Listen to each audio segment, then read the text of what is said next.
Hello, welcome to the X-1 Legion cast. We're gonna loot that body. We're not tired. Play We're that whistle while we loot that body. We're not tired at all. Hey guys, welcome back. We're back from the Adepticons. We went all the way to the land of beer and cheese curds, and we made it back. I think I'm even part with the triple white cheese castle curd thrown now. in there. The curd and the beer was both. I would rate them very highly. So They're flowing. I had a lot of people separately recommended me the spotted cow. It did not disappoint. It did not Delicious. when we finally found it. It was very good. If you ever finally found it in the place that was attached to our hotel. Yeah, well, Reg and I checked out that beer wall the first night, and he was very upset that it wasn't on there. So I guess he decided to go check out the bar, and sure enough, they had it on draft. So we kind of lucked into our hotel lobby literally being connected to 3rd Street Market, which was a boon for us. It was excellent. So we had like basically a bunch of food truck style restaurants just next to us. So yeah, it was convenient. Not like, where are we going to get food? Well, hey, let's get some of the housekeeping out of the way. If you're here and you're not subscribed, go ahead and hit that subscribe button. Like us. It helps us out a lot. It helps with the algos. We got to trick that AI, them dang clankers, to make it think we're popular, okay? And you want to be subscribed and you want to comment on this episode and the upcoming episodes, because at 700, when we hit 750 subs, we're going to give away this 3D objective token box, which is kind of might be useful now with the Battle Deck 2 stuff. You all look fancy. And a still unchosen box from Matt's unopened pile of shame. I haven't decided but I have a bunch. There's a lot of stuff. Maybe you have requests. I probably have it still in its packaging. I hope it's not anything related to anything we cover. It's like a My Little Pony, like RPG miniature box or something like that. You never know. Shoot, at this point, he might give away my ATTE to someone. So I can't confirm there's not a My Little Pony RPG thing in there with as big as the pile is at this point. But yeah, it'll be good. So definitely sign up, comment, like, subscribe, all the stuff. We really could use the support, and we're working on some stuff. So it's been going on for a couple episodes now. You can tell because we remember to do it at the beginning of an episode and not just at the end. But hey, also we've got our Patreon and our YouTube memberships. If you want to back us there, we appreciate that. We appreciate all the people that already do. We've got our Patreon only show, Improvised Orders. It's fun stuff. There's another one coming out the week after this one comes out. Matt likes it better than this podcast, so that tells you something. I don't know what drama alert, but it's something. I said what I said. And he hey, just likes it because he can flex my knowledge. If you haven't watched it, we had a fun interview with the Wills at Adepticon about all the announcements. So we're going to be probably talking about some of that here. And Mitchem should have his world champion review. Should be out and about by now. It should be out and about, yeah. So make sure you go check that out with Justin. To clarify, Mitchem interviewed the world champ. He is not the world champ. If he was, he wouldn't be on this cast. What's that show where it's like the designated survivor, where like if everybody dies, then that one guy's the president now? Yeah, Mitchem's only if like 49 people just like quit Legion, and Mitchem is the world champion. Hey, you know Next what? I'll take upload it. Is I'll take it. Going X and O with myself. Hey, even the guy at the bottom of his class is still called doctor at the end of the day. So think about that. Thanks, guys. There's nothing like this podcast to make you feel special. That's for sure. Yep, absolutely. And we're going to make you feel more special by going into some. Well, actually, before we do that, we've got Preston here with us.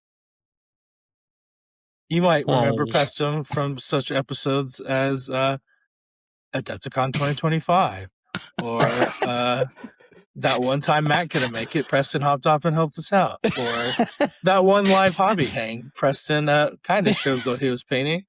Here we are. And other such hits as this podcast right now. Yeah. But Preston was at Adepticon with us, but he got into the full-scale war playtest, so he's gonna enlighten us about that a little bit. I know Mitchem and I talked to Isaiah about it briefly. Last year's world champion, he was pretty hype on it, and I think he played against Caitlin with her 198 V1s. So if that's not miserable, then it's probably got something good going on, right? So, but yes, now we go to our lightning rod of hobby harassment. Guys, I'm gonna give us a small pass. We were just gone, so I'm not expecting a lot. If you have a little something great, if you want to talk about what you have planned for the future, we'll just do a little check-in. We'll do a little check-in. How are we all doing? I'll go first. If purchasing hobby stuff counts for hobby harassment, I'm cooking. I bought StarCraft, and I've got a pile of StarCraft behind me. Don't know when that's going to get done. I also bought Noble Team from Halo. But I have been working on some storms. So I've been doing the visors and the eyes on, you probably can't see it, on a bunch of the storms. I've been using the ink pens and it's been great. I am making a couple units of HRUs because I'm thinking about maybe playing some Blizzard coming up with the new Blizzard box. So I have some of the old heavies on some of these old Empire minis I bought. I got the DLT and the RT97, the range 4 ones. And I've been, working, making some visor, doing the eyes. Then I'm going to do some filling on the panels, do a wash on them, and then we'll be probably close to done, honestly. But, yeah. So I actually did a little bit of hobby this week. Solid. How's your number looking? I think we're like 44 out of 102. So not horrible. If I can knock these out, I'll be like in the 50s. I'll be like in the 50s. I've got 40 stormtroopers that I've already done all the visors and the eyes on. I just need to start getting to work on those. So I could maybe be done by Oklahoma Open for sure if I don't hit a big procrastination streak. So I'm just glad we're going to get triple dipper and a Chili's Gab one way or the other. Mm-hmm. Yeah. It's just who's painting it at this point is the question. Yeah. Those will go great in that new Battle Force. Yeah. And you know what'll ruin my immersion is my like thematic 224th Army being led by a Chili's Gab. I'm gonna 3D print you like a Michael Scott from The Office, like at the Chili's, and like a bust. It's like him singing the theme song instead of the actual theme song. There you go. Just paint your wet weather storms and mud troopers as like Door Dashers and Uber Eats guys. I would do almost anything to not have to do that. That's like psychic damage. That's man. It hurts me just thinking about it. Those sculpts look so good. You're gonna make me paint them bright red, like jeans. Like they're gonna have like jeans, like shirts. Like will you fail your white defense saves if I pay $10? We don't get paid enough for red defense saves. Oh. It hurts me. Okay. But yes, I'm going to have my hobby done. Hopefully by Oklahoma Open so I can stunt on all them Patreons of ours that'll be there. Heck yeah. So start painting Spencer. Start painting that Chili's Gaff.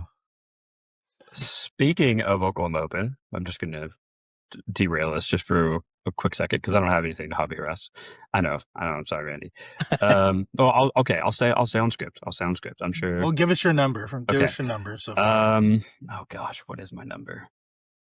I gotta go find it first now. Gosh dang it. I want to say it's like 40 something as well. It's at least 2. It is. It's at least 3. At least because 3 there lats. were 3 lats. Yeah. And three bros in the lat. Yep. There are 3 guys in the lat. Hang on, I'm still scrolling. You're fine. No, it's not 40. It is 30 of 66. I have painted my vehicles requirement of the year. I painted the X-1 lat. I painted the Ahsoka lat. The other red lat was kind of just a touch-up. Let's see. Next on the table for me, it's probably wrapping up Bad Batch. I had to slap some 3 colors on there for Randy in case he needed them if he was on stream. So should have known that wasn't going to happen. Yeah, tell me about it.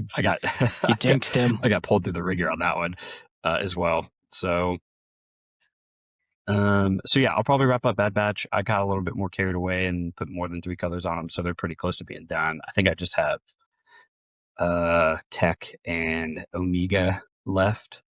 So Omega. And then after that, I don't know. I guess I need to paint up my 2 sabers and kind of get something with them, and then kind of clear my clone plate so I can make room for all these Mandos that are coming out in June. So yeah, no joke. Yeah, it'll be a lot of lead belcher on those boys, let me tell you, and a lot of and more blue. I can't get away from blue because I'm doing Clan Creeds, baby. There you go. I'm a 2%er. Let me just leave it at that. Do you really not have much else for clones coming down the pipe? Is it just High Council you want, or Jedi Council? Jedi Council, yeah, that'll be interesting. And then I'm wrapping up my super squad for my 2nd unit of marksmen. They're white, so I just kind of need to do the detailing on them. And then I have another full super squad that's replacing one of my older units. So I'll have 1, 2, 3, 4, 6 units of clone corps, clone infantry, and then I'll have 2 full marksman squads as well. So, and I guess I have arcs as well that I need to repaint, but I have 4 or 5 units. So it's just the new sculpts if I want to paint those up. So yeah, that's kind of where I'm at. I do need to go back and touch up all my lightsabers though, because Preston gave me a great tip, adding that white highlight down the middle. I don't think I'm not ready to add the glow effect that you and Dylan are doing, but I think adding the one white highlight will make them look better than whatever I was trying to do. So okay, I want to talk about that, and we'll throw it up on the Instagram. Preston sent us a picture when we were talking about this in our Discord. Is that like a blend? Are you blending the red and the white to get that highlight, or how are you doing that? No, it's just as far as I remember, it's just a single streak of Pro Acryls bold titanium white. Okay. So it is just like a highlight. You're just kind of using the edge of your brush. Yeah, exactly. Okay. Just along the middle of the blade. So you still get the red on the edges. That guy. It looks so good. That's it. Yeah, that's what was missing, I think, from my lightsabers. Like, I think I tried to do white, like down by the hilt, like by the base, and it just didn't. I don't know. It looks fine, but it just didn't look good. But yeah, the whole white down the streak, I think, is what was missing. So, did you do it on both sides, or did you just do it on the one facing us? That's what I was gonna say. I just did it on the one facing. Okay. Basically, I think it's really good on sabers that kind of have like a limited viewing angle, so that like you don't run into that as much, because you're not really going to see the other side of Vader, especially up from the table side. Yeah. So I think I did the same thing with like Asajj's sabers, because she's got them like behind her like this. But yeah, I generally only do the side that's that you're viewing the front of the character from. And I think it's especially helpful if you've got some like OSL going on like I do. That kind of really helps sell it. I love it. Is that OSL? Is that like a pink, or are you on like a lighter color there? That was transparent. So I did it through my airbrush. It was just I want to say it was transparent white first. So I've got Pro Acryls transparent inks and stuff, or not their inks, but their transparent paints, like this guy. And I want to say I did the transparent white through it first, and then I came through with the transparent red on the top of it to kind of glaze, to tint it that red color to where it's not like obnoxiously red, because Vader's outfit is black. It's not going to reflect a ton of light. But yeah, just enough to make it obvious that the saber's glowing, but it's not completely blowing out the rest of the figure. Did you use an airbrush to do that effect? Yeah, I did. Just super light on the air and just kind of. Yeah, just very, very thin with it. Yeah, I'm not. Are you holding it close to the model or far away? Probably about 2-3 inches from the model. Okay, I think I have mine set. You're doing a short concentrated spray then. Yeah. Okay. Just kind of start off the figure and then just a very, very gentle spray. Okay. And then maybe even kind of pull away from it at the end of it, so it kind of disperses a little bit spritz, more. if you will. A spritz. An old spritz, if you will. I did practice it on my old Commander Vader first, just to kind of figure out how it went, so that I wouldn't screw up my brand new Vader that I worked really hard on. Yeah. Yeah, for sure. Do I have my old Vader around here? Yeah, let's just roll into Preston's hobby here. There we go. Yeah. So this is my first attempt. It's probably not going to show up too well if I bring my. You know what? It's okay. Yeah. We can post it on the old Instagram too. Yeah, I'll probably post it on the gram. Yeah. I didn't go too bad with it, but the second attempt I feel looks better. As far as my hobbying goes, I think I did a couple of models for I did a third unit of Dark Troopers for Adepticon for my full scale war list. But only a 4-man squad. What did I do? I finished basing my ATSTs also for full scale war. I think other than that, most of my other stuff was already done. Obviously tomorrow High Command comes out. If I can find a box, obviously I'll speed paint Thrawn up, because I definitely want to play around with Thrawn. I'd like to do a Thrawn item list, which I think you were messing around with, Matt, a bit. Yeah, I was calling it Thryden. I was Thryden, but yeah, sounds like an animation. The framework essentially is I'm playing Tac Strike and then having 3 things to Tac Strike, and then Thrawn is directing the 3rd Special Forces to give in an order, so it also can Tac Strike, because it just needs an order on the. If you read the card, that's right. It doesn't have to have an order from the card; just needs a face-up order, and so you just get OG Tac. Ideally, it'd be Iden and 3 things Tac Striking, right? And then I have 3 probes in there as well to kind of observe targets, and for each one they observe, that's essentially put a name on them. So right, yeah. We do that for a few targets, and then hopefully we delete some stuff, and then we play a game with Thrawn the rest of the game, and then we'll see how it goes. Hopefully, I don't know if that's a good list, but the plan would be to get enough ahead off the Tac Strikes to then be able to kind of manage it from there. So yeah. Are you doing ISF? I was, because I want to, not because I think they're the best. I think Death Troopers would probably be better, but yeah. We'll see after the update. Yeah, we'll see. We don't know. April 21st is coming. The whole world could be different at that point. But I do like Thrawn a lot. I really want to make Tag work, but I really like Thrawn a lot. And I'm not sure what to think about Tarkin, which means I'm probably wrong. And Tarkin's probably the best one, but I'm not sure what to think about Tarkin. So, other than that, besides that little tirade, High Command, I do want probe droids. I've seen on the website that they got delayed to May, which is very sad. Adepticon VIP boxes did us all dirty, and nobody got any probe droids or High Command, so I had to go buy them myself. Brutal, by the way. No one in the Oklahoma group got any lead at all. Yeah. So, but yeah, I'm also on the StarCraft train. I bought the 2-player starter kit, and then I bought the convention exclusive Zeratul, which is pretty sick.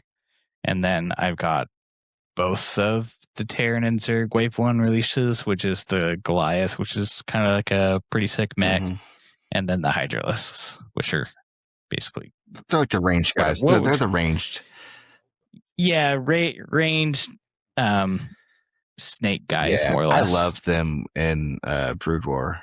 That was like those are my boys. So yeah, I've got 7 Marines put together so far, working on my 8th.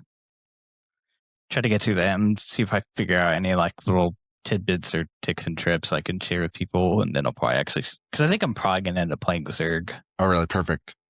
Something to play Terran. Has building Because you're them? playing Terran. Yeah. Brady's playing Protoss. Speaking of my hobby, harassment. Have you busted into your Protoss stuff? No, I still have the No. Saran wrap on mine, but I thought I was going to resist, but they had the limited Zeratol there, and I was like, I could be influenced, so that all got purchased. And then Randy drugged me over to the booth to be like, "Hey, Matt, look at this. Look what I bought." Drugs. quote Well, unquote. they The sold starters out are of the off. starter boxes, and then Matt was like, "Oh, I can just get a bundle of Terran stuff," which is what I think really what put him over. Yeah. And then I got my Noble team as well. Nice. Yeah.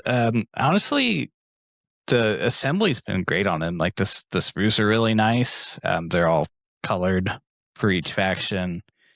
They basically say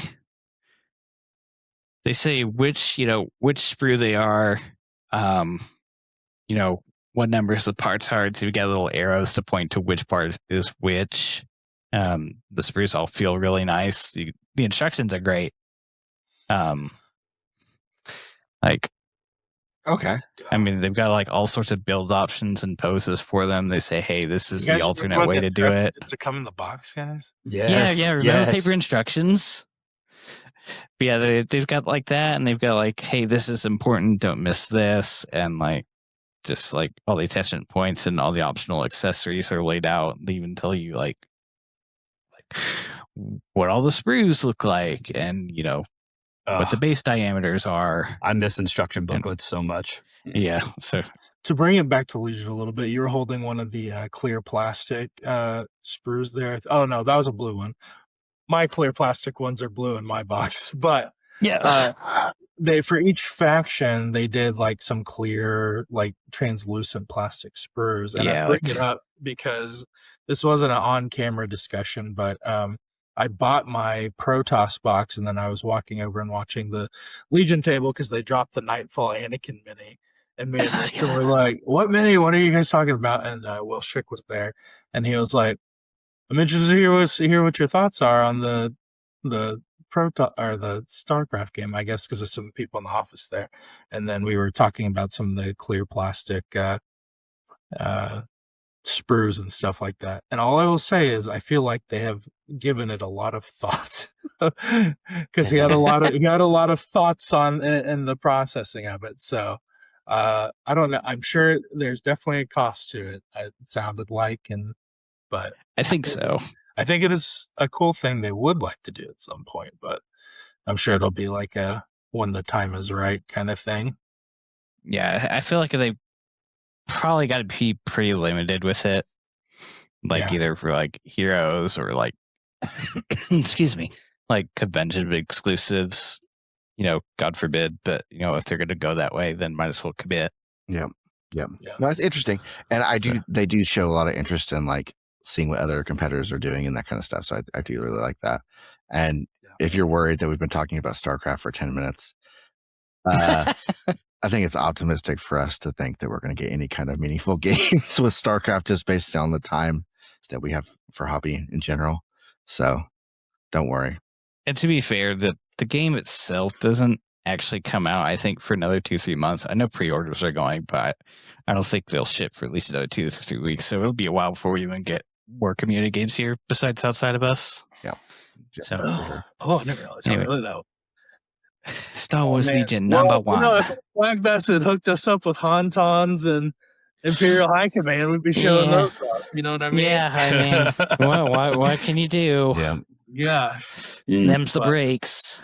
But yeah, we're going to be talking about Adepticon. I figure we'll do a little bit of recap for each of us, talk about a few of our favorite announcements, and then we'll just have Preston take us through Full Scale War a bit, and then we'll answer a listener question, and we'll call this a show. I think that sounds good to me. Love it. I'll give the kind of overall. Okay, Preston was not in the same car or hotel with us, but he had basically the same travel experience with us because he also rented a vehicle and left around the same time as we did. Yeah, we left Wednesday and then we stayed overnight, like on the border of Illinois, and then we got there Thursday and walked around and had a great time and head back Sunday. But yeah, it was my first time at Adepticon, so that was cool. I definitely did not get the full experience. I was basically on one floor the whole time, and there was like 3 floors of stuff going on. But anyone who came up and said hello to us, we really appreciate it. That was awesome. That like definitely elevated the experience for us, and getting to meet some of you guys. It was very nice to hear, like, hey, thanks for making content. We enjoy content. Like, you guys don't understand how uplifting that can be when we're just sitting in the dregs of editing. Well, begging AI to edit things for us the way we want. But yeah, we all participated in the Worlds qualifier. I had a Rebel list. It was Bad Batch, Commander Luke, Super Cassian fleets, 2 buses, the Exemplar officer, and I got the worst matchup I could have run into round 1. It was an Obi-Wan Guardian wall, and I just, oh man, I rolled so many saves. And I'm pretty sure he did more damage back, like off of Obi Guardian surges. It was not a good time. Gross. For my dice, but it was a good time for the opponent I played. Man, I need to pull up my thing. I went first, so I'm not gonna have everyone's name. So now I think it was Nick was the guy you played first. Yeah, Nick. Yeah. He was a great guy, great opponent. He made my first game at Worlds so awesome. So it was fun getting to play him. Despite almost getting tabled. So that was great. My second game was into another Rebel player. And he had a Super Cassian squad, but it's Rebel Trooper. And he was rocking Sabine and Clan Ren and Han and Chewie and some supersized Rebel Troopers with Ion. And he doubled the kill points he got on me, but Bad Batch basically just that range 1 scoring got me ahead on points, and also my Cassian getting to attack his Cassian first was also big, so that worked out. And that was a surface scan was kind of what tilted the game on that one for me. I was able to contest one of his dropped ones, and then last game was another Rebel matchup against another Han and a Rebel Bad Batch and 2 T-47s and some veterans. It was like kind of Echo base, but not Echo base with stuff like that. And I apologize. My white saves turned into purple saves.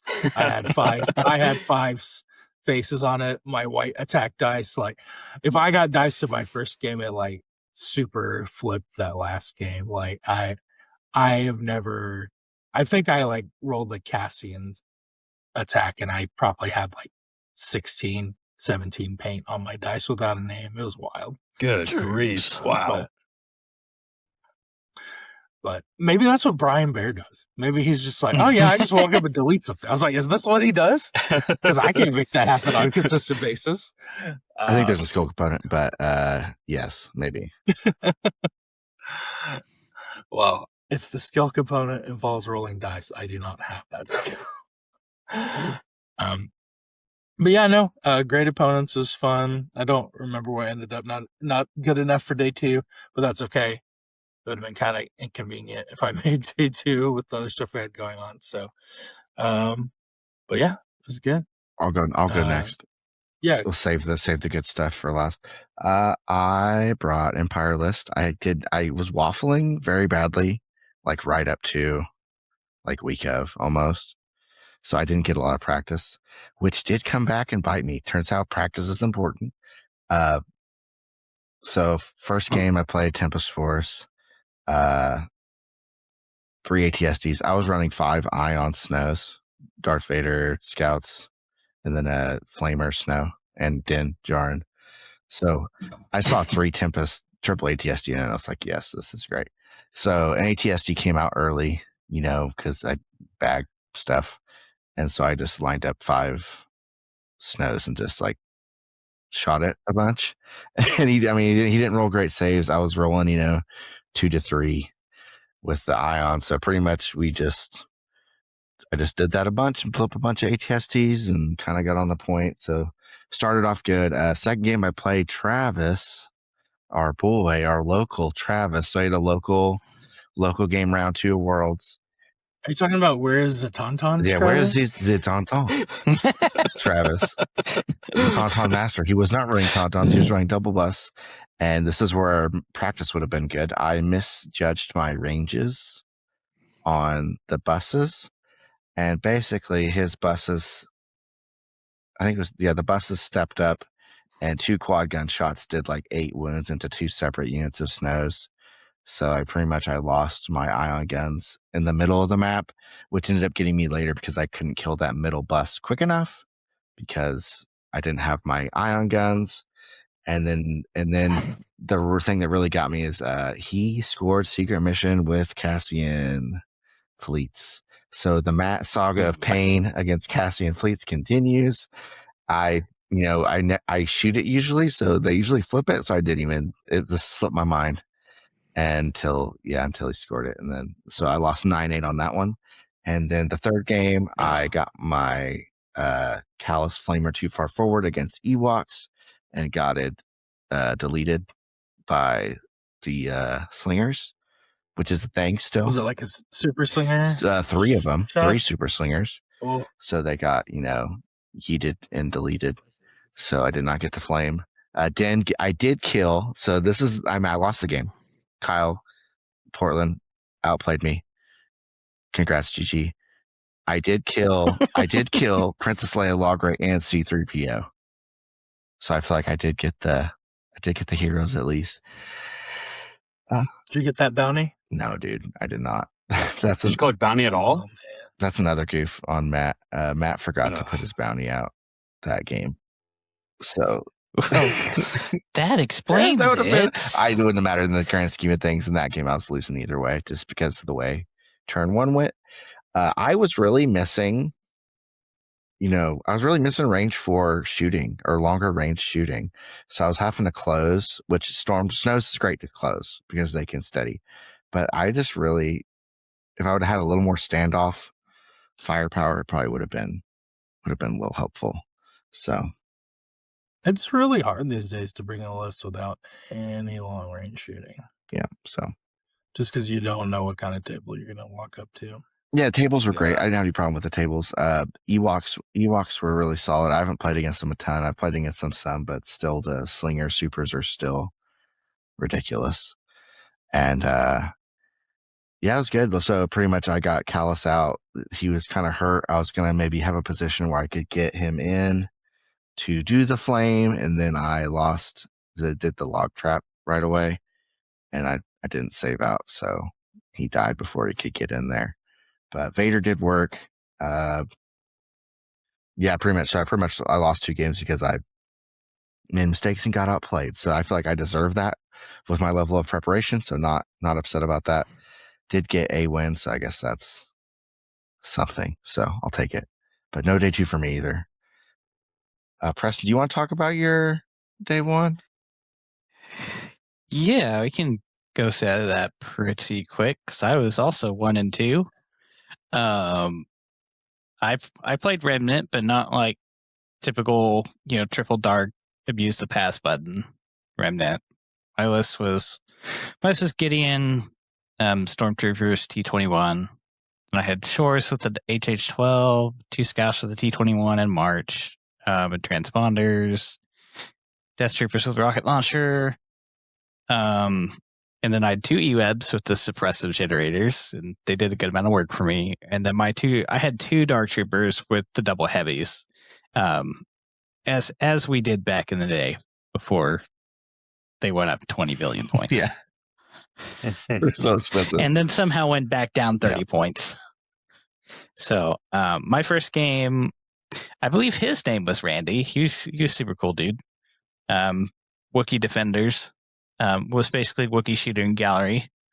We were playing. What were you playing? We were playing Bunker and Sweep and Clear, and we basically ended up tying 10-10. We got all our Sweep and Clears. Basically came down to me getting it by like 60 kill points.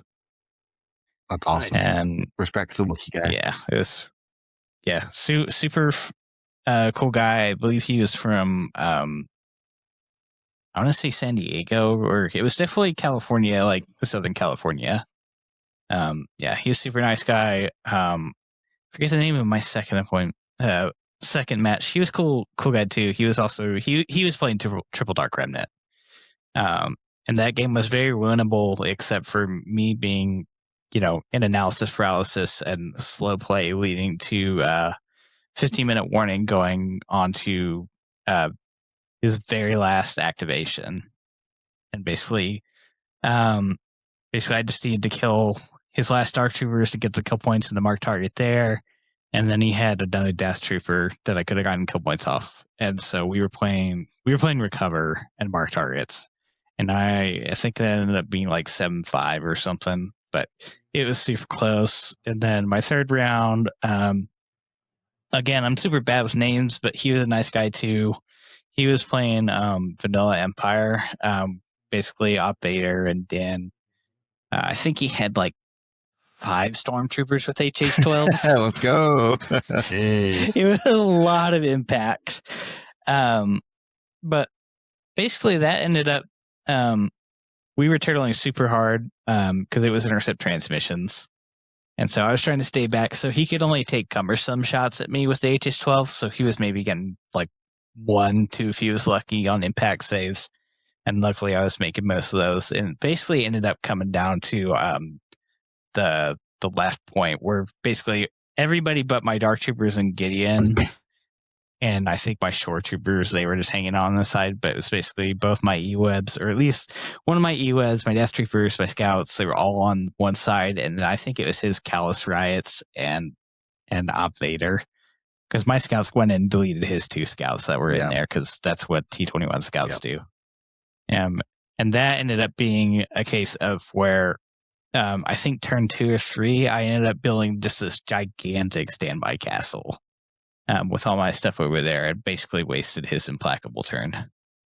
And then the next round, after he backed off with Vader, he sent his Callous Riots in on my E-web and locked it down without actually hitting it.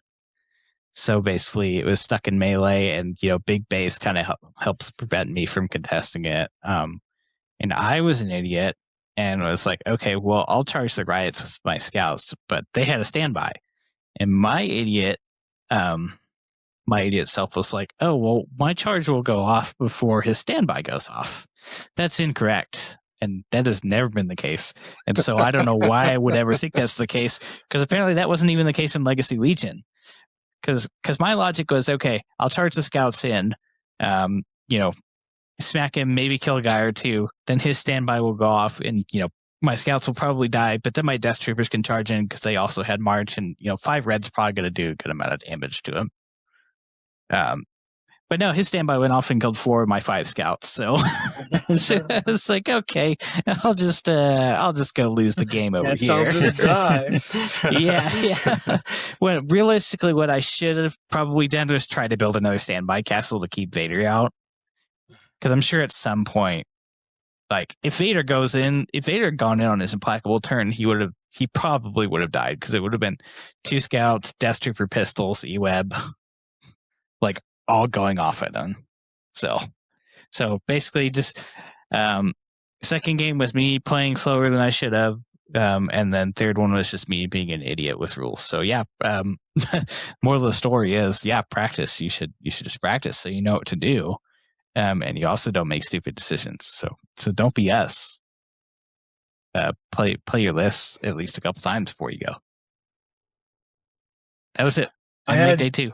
Before Mitchem goes, I had 2 interesting interactions with standbys. One, my Cassian fleets were surrounded by like 3 standbys, and I couldn't move. And then this is me just bragging on myself, I had the genius thought of like, oh my gosh, I'm just going to split fire, and I just stripped all the standbys in one shot. Nice. And the white dice spiked, and I killed the thing, and I was like, this feels so good. It's so good. This unit is perfectly priced and perfectly balanced. Nothing is efficient. But I had some interesting rulings regarding standbys and reinforcements. And I got ruled 2 different ways at Worlds. One was that standbys would trigger off of reinforcements. And then another was a standby would not trigger off reinforcements. And I think there's a discrepancy between like, on reinforcements, you're taking a move, but is that? I think the standby says move or action, right? It doesn't just say action. I think we looked that up, but I believe the timing for reinforcements happens after the end of the round, so it should not be applied. Yeah, this came up. It would need to happen after. It would need to happen before the remove token step. Well, it doesn't matter. This came up in the interview with Justin because he utilized reinforcements a lot on his decas. Mm-hmm. So the wording is that standby can only be activated during the activation phase, but reinforcements happens during the end step phase. So it's a completely different game. So you can move into standby range, and Justin talks about it a lot better than I do, but he utilized that a lot, especially in the championship game, to be able to get his decas reinforcement up into within range 3 of Dark Troopers, Austin's Dark Troopers, and then he was able to just kind of pepper them and do things that he needed to do. So he was already inside the range because of reinforcements and everything. So yeah. And if you haven't yet, you should watch that Going X and O with Mitchem and Justin. Yeah. Yes. Very, very good interview. I highly recommend it. Hey guys, it's been a great cast. I gotta go watch an interview, so I will see you guys later. Turn off my camera. Well, I'll go ahead and talk about my experience. So I brought triple lats, obviously triple lats, triple ARFs, lots of range 4, super fun. I ended up playing a lot of recover and a lot of intercept. I did play one game of outflank. The first game, I played a rebel list. It was OP Luke with a bunch of like rebel troopers. I think he had Leia as well, and like ATRTs. And so, it was a lot of positioning turn 1, and then turn 2. And he kind of said it as well. He's like, this is probably a dumb idea. And then he like burst of speeded, double moved, and got into range, or got into melee with one of my ARFs that I had just dropped off. And did like 1 wound because I had like a bunch of like dodges and like defensive tech up on him and everything. And so I was like, okay, I'm just gonna withdraw. And then I killed Luke like turn 2. And then so after that, it was just kind of like, and then also the same turn, my Jedi Knight burst of speeded into his sleeper cell unit, and I killed like 4 or 5 of them. And so they never got a shot off, and just like, I was like, okay, well, this game is okay, cool. So I ended up winning that game 12-8. I think we got to like turn 4. I can't tell you the amount of times I've been streaking good on playing with Maul or some force user, and then one random game, I'm just like, oh, I'm just going to go hide them in this unit. It's like, oh, they haven't gone yet. And then they just get gunned down like Ayla Sakura. Yeah, it was bad. It was, his saves are really bad. I think, I took almost my entire army to shoot him, but the last shot, I think he blanked like 4 or 5 like blanks, and he's like, oh, well, he's just dead. And I'm like, yikes. Okay, let's do this, and this. So great opponent. I think he was from Illinois, and I played a lot of mats over the weekend. There are many of us. I beat all the mats as well. So I'm You didn't keeper play of this the Matt. mats. You didn't get all No, of I this. did play that mat. No, I did it. I also dodged droids all weekend, surprisingly. Same. Did any of us No, play a wheel no. bike list? I did not. No, I did not. Justin Fleming killed them all, apparently. Dude, he killed 4 of them. He took down 4. He took down 3 on the first day and then 1 on the second day. So I was thanking him profusely for his service to the meta. So second game, I rolled into a triple commando list with a super Ahsoka and a super 5s. And I don't know, I got too aggressive with one of my lats, and all 3 of his commandos had to infiltrate, move, and then shoot with a range 2 gun. And they finally killed I think it lived turn 1, but then he killed it top of 2. I also kind of channeled my inner Randy, and I knew what I had to do. And I had to charge my Jedi Knight into those commandos and kill them all with lightsabers. And I did. I killed them all. However, the damage was already done because the lat that he killed was my surface scan unit. So he was able to score 2 points. So I was down 2, and like the rest of the game was me like killing each one of his units that had picked up the scanner, and me trying to score it. And then finally, right there at the end, he was able to pick it up with 5s that I'd done like 2 wounds to. And I was like, okay, well, I'm not going to be able to kill this. So it was a super killy game. I ended up losing 11-8, and it was like 562 to 510 kill points. So like I killed a lot of stuff, but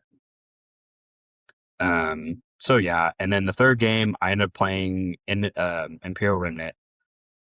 Super fun guy. We just kind of had a blast. It reminded me a lot of Jeff and I's game that I had at LSO all those years back, where it was just like you're running triple lats, like what the heck, man? And like we were just giving each other crap like from the get go. And Randy was right next to me.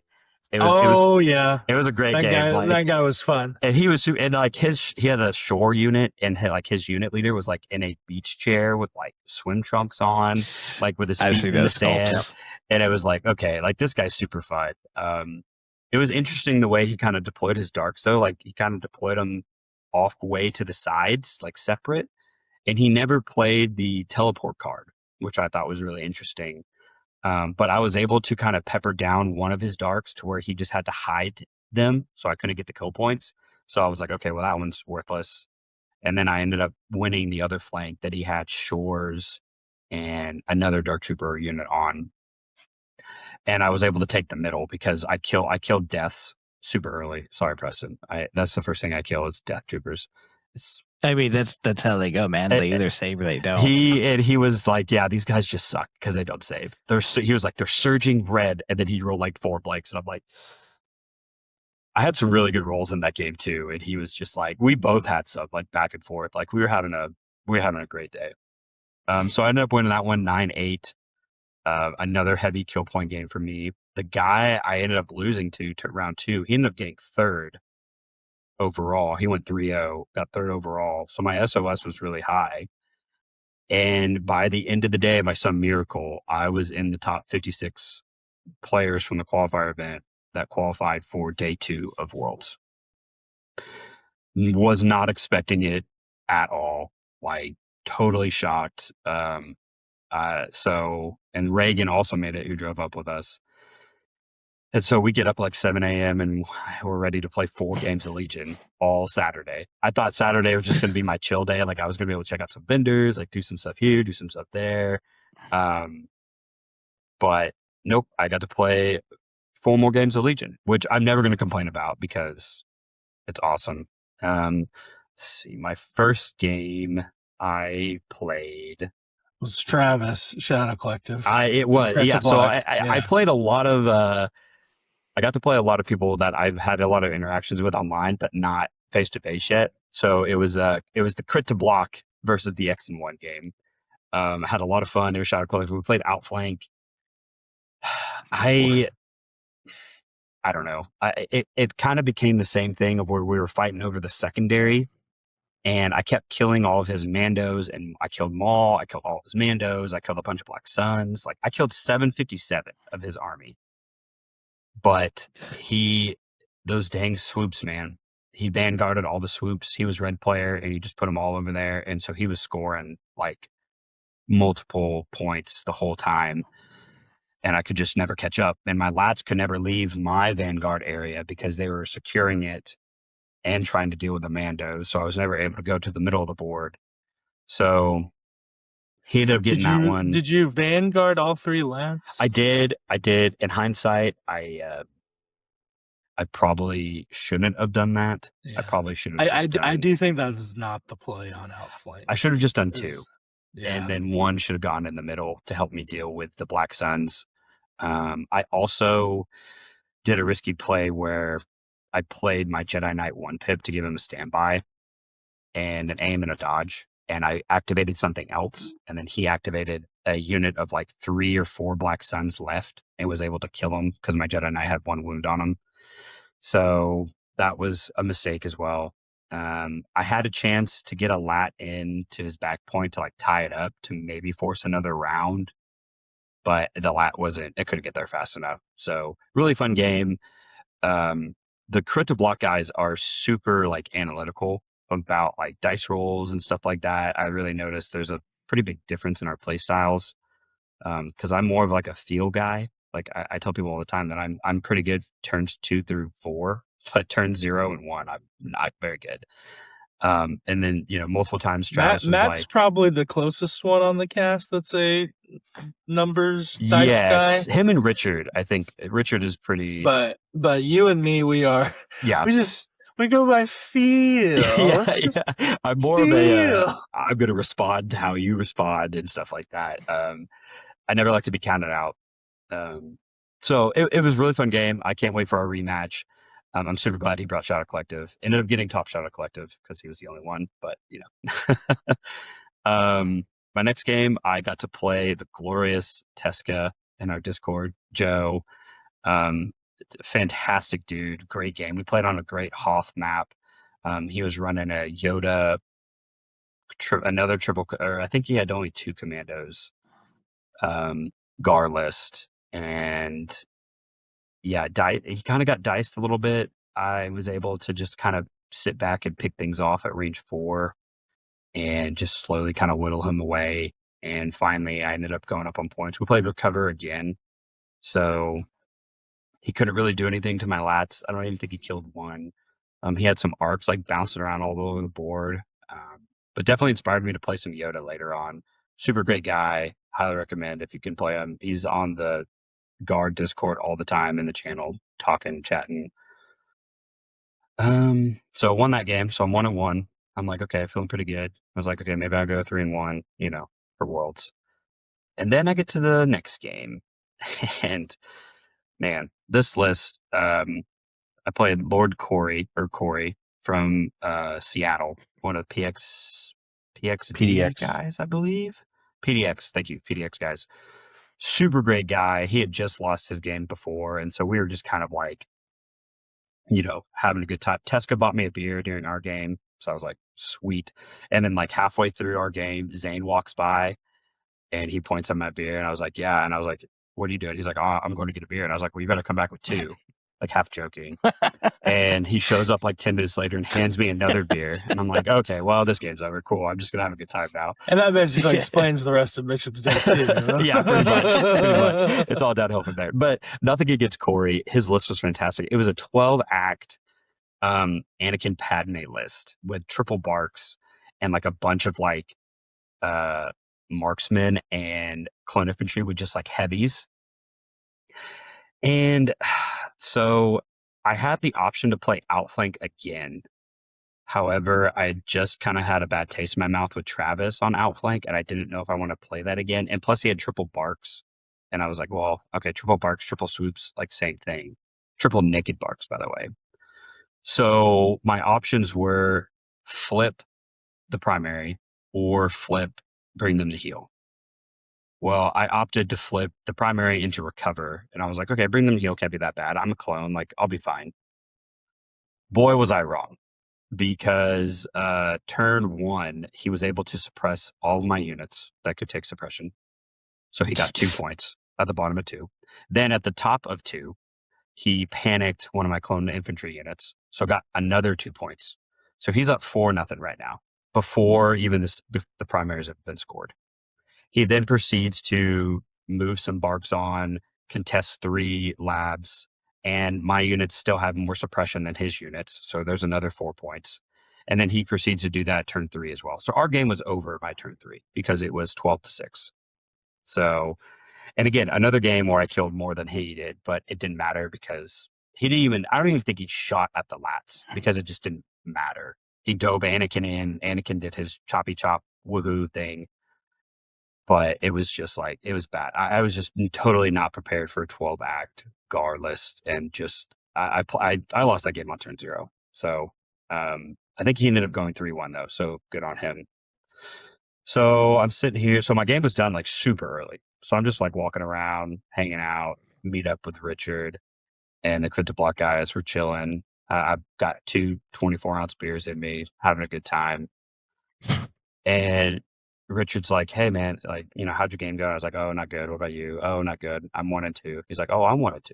He's like, you know what? We should play. And I'm like, sure. Why not? I know Richard's a better player than I am, but I was like, sure. What else are you going to get to play someone that you only interact with online? So we bribed the TO to pair us round 4. And right before our game started, he's like, you know what? Let's go to the bar and get some drinks. And I was like, Oh gosh, my bad.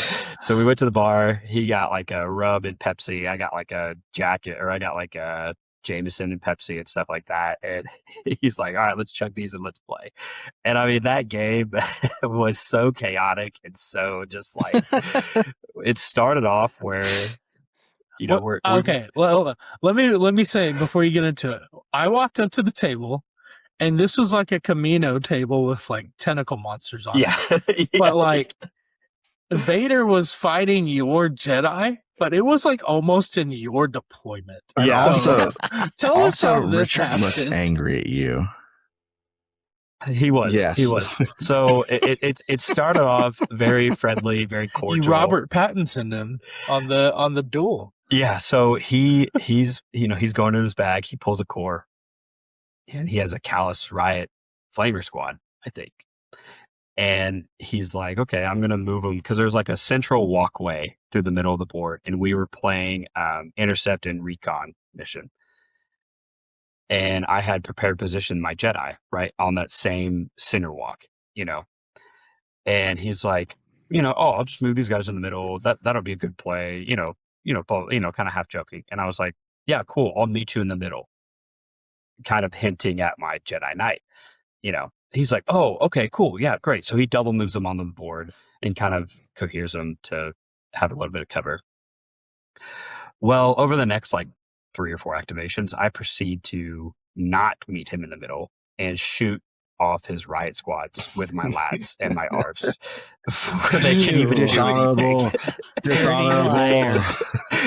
So, you monster. So after that, unethical. Yeah. The X-1 podcast would So like to after that- apologize to the Crypto Block podcast for things progressively get louder and louder, and I'm pretty sure the whole hall can hear us just like hooping and hollering at each other. The whiskey started, and finally at the end of turn 1, he was playing like 13 acts, so he had like 2 activations, and I think he even got intel, advanced intel. So he proceeds to, go with Vader last. And he had divulged his infiltrate card.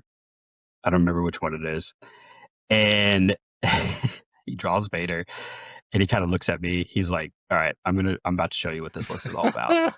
And then he infiltrates Vader, bursts of speed, double doom right into one of my ARF squads, and just like chops him up. Doesn't kill them all, but chops him up. And I'm like, okay, I'm in trouble. I messed up. I think I had moved, instead of moving my Jedi Knight towards his deployment, I moved it back into Vader to try to deal with him in my back lines. We go on to turn 2, and I had forgotten a certain upgrade within Empire that allows you to reduce the pips by 1. Mm, So he's like, it's okay. a good one. He's like, you know what's coming. Like, it's turn 2. Like, I got Vader into your back line. It's like, you know what's coming. I mean, you know what you have to do. And I'm like, you're right. You're right. Like, you're right. I gotta at least play a 1 pip to force a dice roll, And I could see the light just, not at the time, but now looking back, like thinking back, like I could see the twinkle in his eye. He knew exactly what he was doing. Like you thought. Yeah. Debated. So we flip. I played my Jedi Knight 1 pip, put an aim and a dodge and standby. He plays Implacable. He's like, oh, by the way, I have this agent over here. And I'm like, oh, fuck. I just like throw my hat down. I'm like, oh my God, you're right. He's like, I'm going to play Command and Control Uplink. So I'm going to go first. And I'm like, oh, God. Okay, fine. And then he proceeds to like chop up half my army. I think he played Vader's Might turn 3 and teleported my Jedi on top of a platform. So then I had to move him down and get back into Vader. I did kill Vader eventually, I think. Yeah, eventually. But he was able to still continue to pick up his recon. And I was able to somehow still get all my recons as well, and except like 1, I think. And then he ended up winning 11-10. And I mean, at some point, like we were flying through the game. Like we were just like move, move dodge, move standby, move blah, blah, blah, blah, blah, like all this stuff. And he's like, man, this is how Legion should be played. Like we flew through 5 rounds in like an hour and a half, it felt like. So yeah, overall, like great. Love the Crypto Block guys. Would love to hang out with them again. Highly recommend. If you haven't checked out their channel or their podcast, please do, because they know a lot more about the game than I do and everything. And Richard is definitely one of the best Legion players or Empire players that I have played. So a lot of fun. Just was happy to make day 2. And I can safely say I am the 50th best player in the world right now. So another thing, if you listen to our interview and want kind of like a little bit of a follow-up or some different questions in an interview, the Crypto Block interview had a lot of new stuff, so we'll probably link it, but go check that out. Yeah, we try to coordinate questions with them. Like, did you know that the Geo Battle Force is in testing? I didn't until I watched their interview. It's been in testing for like 3 years. But well, they actually said something about it. Yeah, that's true. Yeah, they acknowledged it, which was good. Yeah, It's not dead. Yeah, I thought it was dead for sure. But okay, well, awesome. That's a lot of Legion. Let's go ahead and talk about Full Scale War, Preston. And Let's then talk about because more Legion. we can cut down on announcement talk a bit if needed. But you took an Empire list, correct? And I did. I can give you a minute to get ready here by telling you how I think the game is played, and then you can correct me. So it seems to me that you organize your traditional units into small companies called divisions. How am I doing so far? You're doing great. Okay, and those get ranks, correct? Correct. And then when you play the game, when you pull or activate one of those, you activate all the units within inside of said division. Yes. Okay. They are still dealt wounds separately as units. However, they share suppression across the division.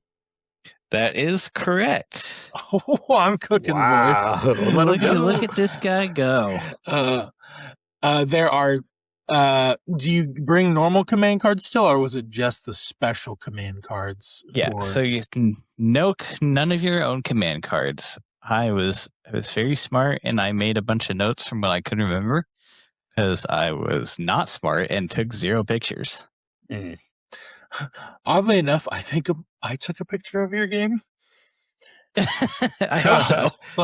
Well, let me throw it up. If I was supposed to or not, we'll ask for. I did actually play. I think is his name Joe from Grey Squadron? Yes. Yeah, Joe. Yes. Mm-hmm. Yeah. I played him. Super cool guy. Okay, so what did you bring, and what did he bring approximately? So I brought 6 divisions. Can I? Let me see if I can. You should be able to my, share the screen. Let's see if I do this. Yeah. Oh, Yep. you guys see my I will Excel have to sheet? try to make it. Okay. Control plus that. Get a sweet zoom in. Zoom in, enhance. Sorry. Okay, cool. Now I can see. At least I can kind of go through it. So I had 6 divisions. As far as list building rules go, you have to have at least 6 divisions to a max of 10. At least for this playtest, that could change. So I don't know how far this is all out, but 6 to 10 divisions. One of them has to be a command division, and then the other, at least 2 of them have to be infantry. As far as divisions go, there's command, there's specialists, infantry, special forces, speeder, support, and then heavy armor. So those are all your divisions. So I had Gideon and then a 4-man Dark Trooper squad in one division. In my specialist division, I had Op Vader with all the goodies, and then 2 riot squads. I had 1 infantry division that was all T-29 stormtroopers, and then death troopers with them. My second division was Ion Snow Troopers with death troopers.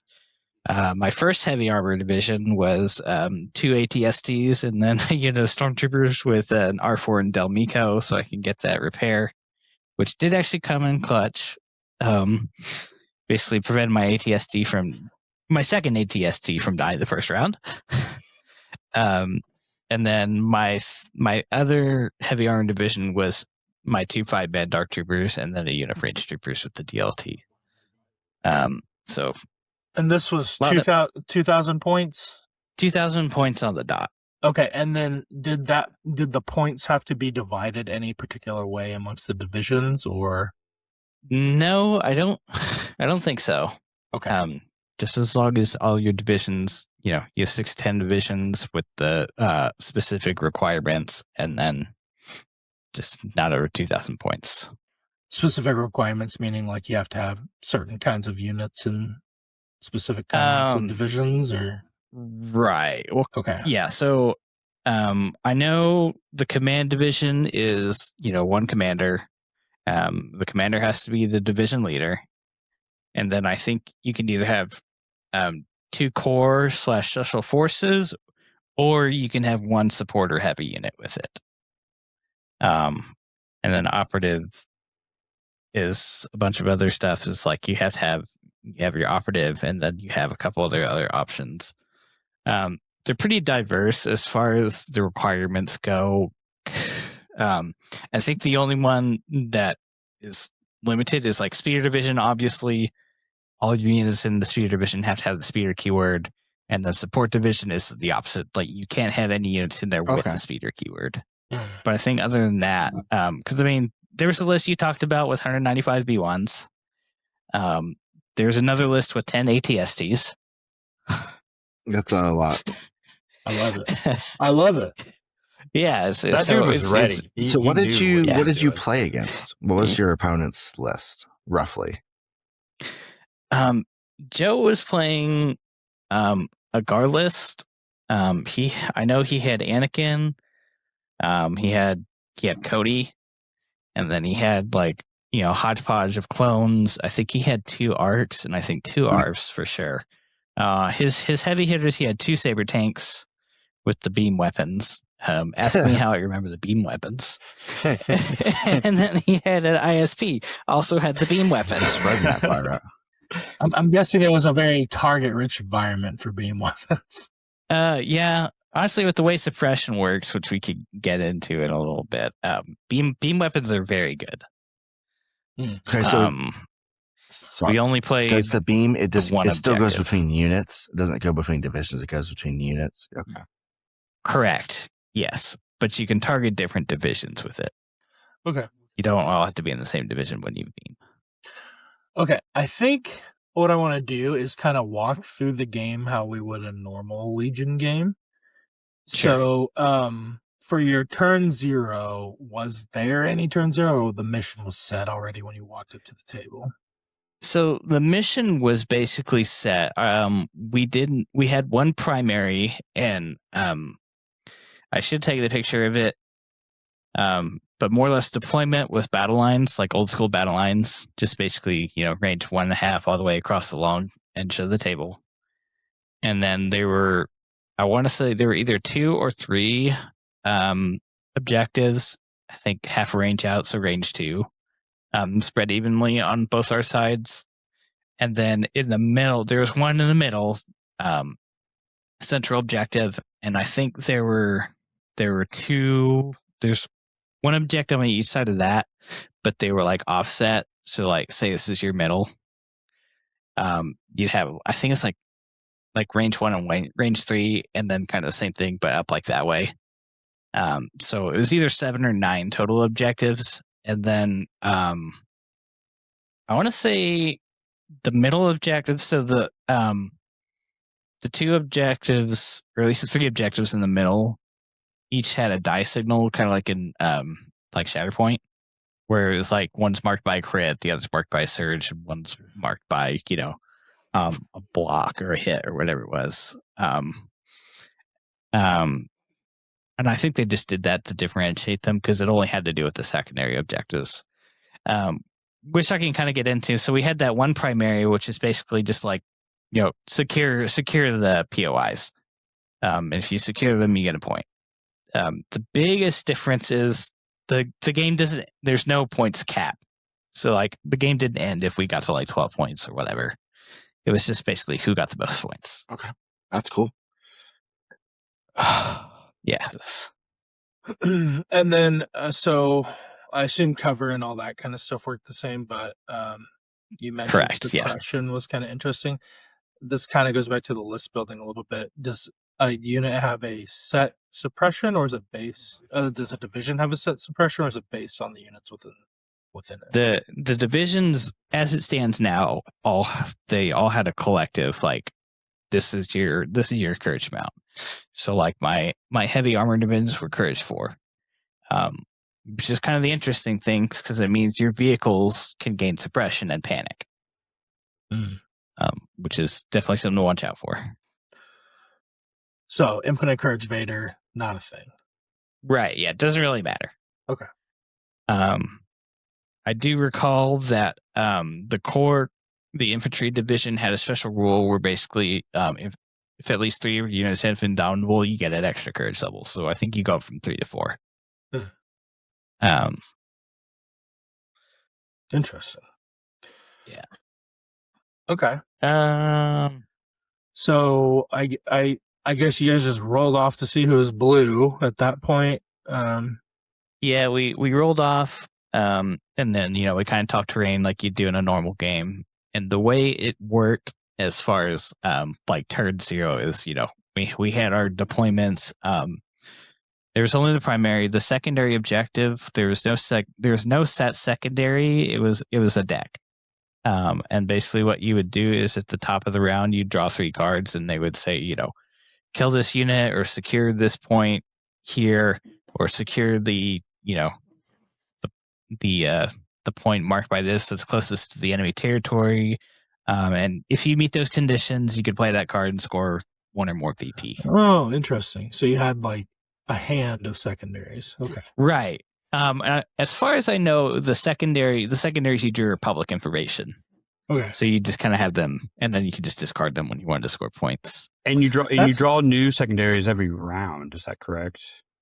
Yeah. So basically, at the end phase, you could choose, up to all 3 of the cards you want to keep. Mm-hmm. Otherwise, you shuffle them back in and draw a new hand at the top of the next round. That's very similar to the 40K system of secondaries, I believe. Or at least, it may not be the competitive mode, but I know there is a mode where you draw secondaries. You draw 2, and that's how you can score extra points on top of the primary and everything. So, yeah, that's interesting. Command Hand was very similar in that regard, where it was a command deck. And you would draw, at the start of the game, you draw up to 5 cards. If you had a commander, so they didn't have all the commanders with cards, but every unique commander is supposed to have like a really strong 1-pip. Because you don't use your normal command cards. So they all have special 1-pips. Do you remember any of them? I don't remember all of Vader's. I think so. His was still called Fear and Dead Men. But that was the thing, is like I had it in my hand, but when I asked Ben, who was our staff guy, I was like, "Hey, can I use this?" Because it was Commander Vader's card, and I was only running Op Vader. He's like, "Actually, no, you can't use that." Because it feels bad. I don't remember what the actual active part of it, but it was a permanent that gave Vader like a permanent speed 1 move at the start of every round, which is obviously big for Commander Vader. Yeah. But I was walking by my phone, just like having a fall out of my pocket, and snapped a picture of. Thank you. Here's a couple of the generic ones that you were got to play with. So I'm guessing this one on the left is probably just for anybody, and then this one on the right here is Empire. Yeah, it's faction specific. So the unique commander 1-pips at the start of the game, you basically tutor those out of the deck, and you have them at the start of the game. But they're one and done, so when you use them, they don't shuffle back into your deck. And I think it's the same with the faction ones. But the other generics, you can basically play them, and they'll get shuffled back into your deck. Okay. And I'll say, because this is a podcast, just a podcast for some people. Yeah. The ones we have on the screen, like you order a operative division or any division, and then the effects seem to trickle down through the entire division. I believe I saw the Obi-Wan card as well, and it gave like the whole unit a surge, or the whole division a surge, or something like that, or surge. No, it was. I remember seeing that one. So that one is, while the unit has, all your units have face up order tokens, they just have surge block. Okay, gross. Damn. A little bit stronger than just everybody gets a surge. Yep. Okay, well, very cool. I think did any of them feel game breaking, or? I don't recall, because ironically, the 2 characters that Joe ended up bringing, Anakin and Cody, did not have their cards yet. Okay. So he didn't have his, and then I had the wrong version of Vader. Okay. I'm curious to see what the other ones, because supposedly Veers is like basically a triple AT-AT barrage on the map. So I wouldn't be surprised if he got to do like his 1-pip or whatever 3 times or something. Like yeah, but good. Yeah. So Dang, that's gross. I'm curious to see what some of the other ones were. Okay. And then, so after that, I assume play kind of proceeds alternating still. You activate your whole division. How many rounds? Was it still 5 rounds? Was it less? No, it's 4. Okay.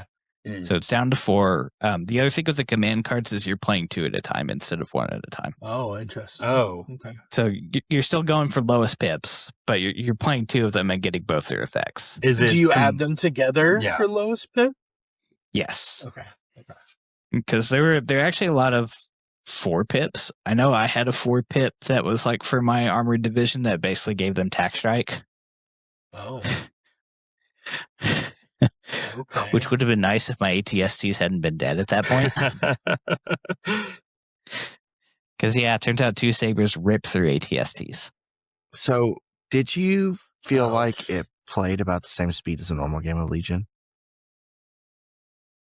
Honestly, yeah, because I think we were pretty much done in the time we were allotted. Because with everything being, one with it being 4 rounds instead of 5, and with the way the divisions work, you're basically just activating, 3 or 4 units back to back to back. It tends to make the game go pretty quick. Not to mention, units start dying, extremely quickly once you start chucking enough dice at them.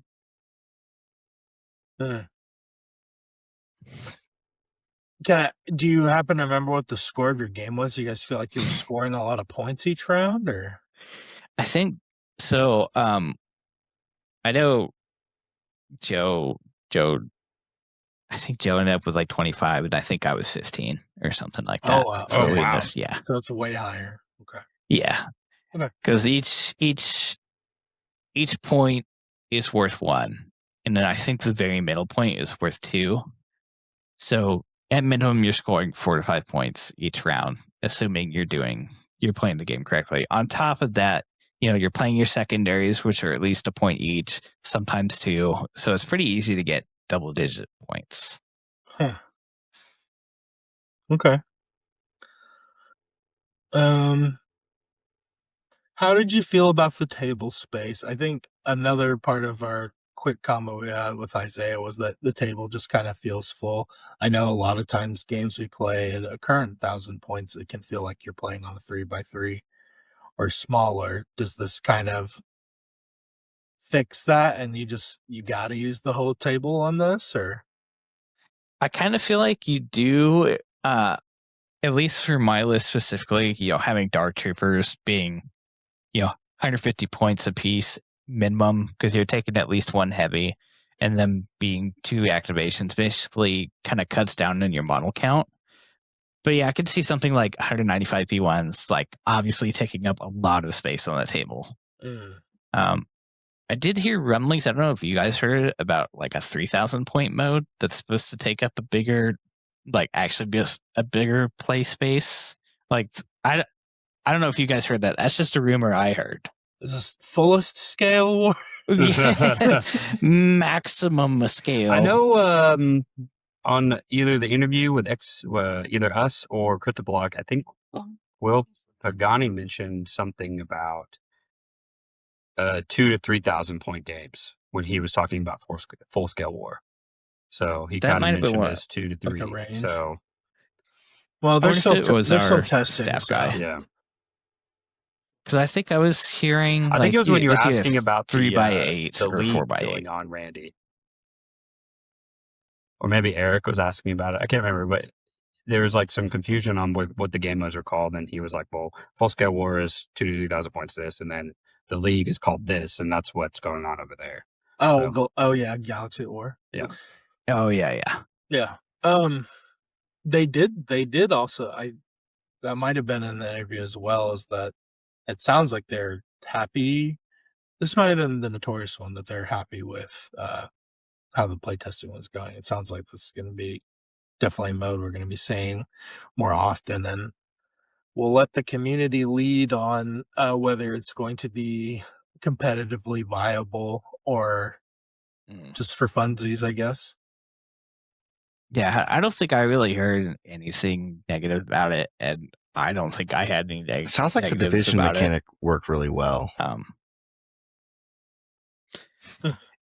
Yeah, it's just it gets tricky to track suppression, like I said, because I guess so. Let me explain that. As far as suppression goes, if you've got a unit, they activate. You get a division. You have multiple units in that division attack multiple units in the same division. They can only gain 1 suppression from that. So, like, if 3 units attack 3 units, then they're only getting that 1 suppression. However, if you take those same 3 units and 2 of them attack separate divisions, then you're dealing 3 suppression out. So when you get a beam weapon that shoots 3 different divisions and you start stacking up a bunch of suppression that way, Oh, wow. ends up being quite good. Interesting. So even if you're shooting with a suppressive weapon, you're only putting 1 suppression on a division. That's the exception. So, like, suppressive weapons are obviously still going to deal an extra suppression from the keyword. Okay. Even if you to 2, right? You can't shoot with multiple suppressors and get 3 or 4 on it. Okay. Right. Yeah. Because it's only suppression is always just going to add 1 more suppression. Does the rally step work the same? I remember you said something about Indomitable raising your courage value. So do you still get to rally normally or no? Yeah, I think so. was one of those things where, you know, I was constantly forgetting about it because, you know, there's a lot of things going on. But I think what happens is it's kind of like a normal unit activating, and where you activate, then you rally, and then you choose which of your units to activate. Because at that point, if I think if you end up being suppressed, then your units are just going to get one action each. Okay. So I was thinking about this. Is it very easy to just okay, I'm gonna go with my division and we're all gonna just lay into one unit inside of this division and just wipe it off the board? Did a lot of that happen, or It did in our game because, you know, well, that's not entirely true. My ATSTs did die pretty quickly. poor guys? But, you know, I was shooting into clones, and clones do clone things. So, but yeah, I could definitely see that being the case, especially if you take my Dark Trooper division and you just laid into somebody, you could probably delete the division pretty quickly, because Dark Trooper is specifically unstoppable. They do their 2 activations back to back, so you don't even get to react to the second activation. That's pretty neat. Yeah. Yes, so they can move, shoot, or, you know, aim, shoot, recover, shoot before you get a chance to deal with it. So yeah, that's pretty scary. I don't know if this is for sure or not. It didn't really affect us, but we never got pass tokens, so I don't think that's a thing in full scale war. It could be different. I think we had the same amount of divisions, but I don't think there are pass tokens in full scale war either.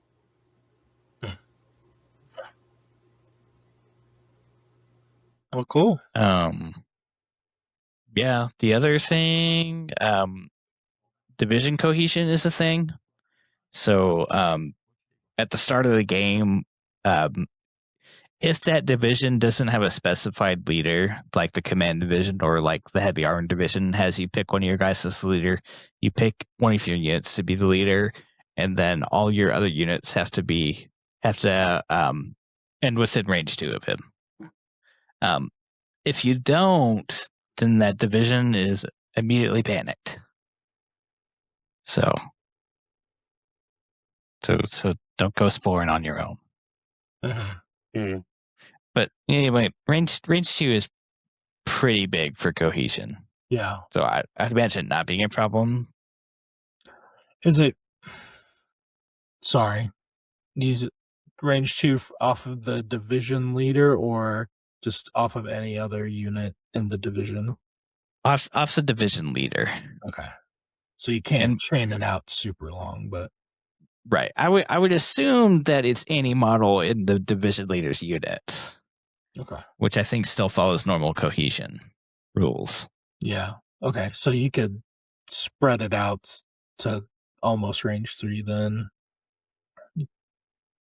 Yeah. Okay.